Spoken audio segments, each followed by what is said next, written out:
નર્મદા જિલ્લાના તિલકવાડામાં ફસાયેલા યુવકોનું રેસ્ક્યુ કરાયું. સુરવા ગામમાં પાણીમાં ફસાયા હતા 6 યુવકો. ભારે વરસાદને પગલે કમર સુધી પાણી ભરાયા હતા.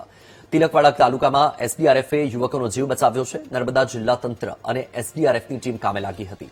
દ્રશ્ય તમારી ટીવી સ્ક્રીન પર નર્મદા જિલ્લાના છે, તિલકવાડાના છે. સવારથી નર્મદા જિલ્લામાં પણ વરસાદી વાતાવરણ છે અને વરસાદી વાતાવરણના પગલે નર્મદા જિલ્લામાં ઠેર ઠેર પાણી ભરાયા હોય તે પ્રકારની પરિસ્થિતિ છે.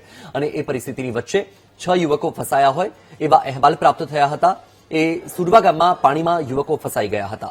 ભારે વરસાદના પગલે કમર સુધીના પાણી ભરાયેલા છે અને તે સ્થિતિમાં 6 યુવકો ફસાઈ ગયા હતા. જો કે રાહતની વાત એ છે કે એસડીઆરએફની ટીમે આ તમામ 6 યુવકોને સુરક્ષિત રીતે બહાર કાઢી લીધા છે. 6 યુવકને બચાવી લીધા છે.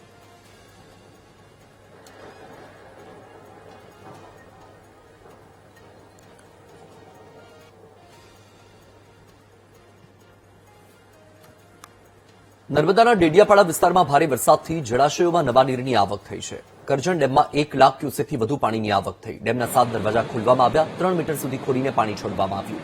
કરજણ નદીમાં 80,000 ક્યુસેક પાણી છોડવામાં આવ્યું. કરજણ નદીકાંઠા વિસ્તારના 8 ગામને એલર્ટ કરવામાં આવ્યા.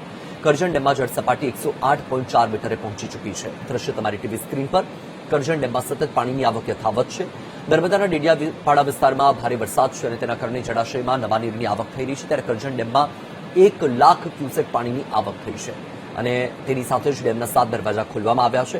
7 દરવાજા ખોલીને પાણી છોડાતા ડેમના અદ્ભુત દ્રશ્યો પણ સામે આવ્યા.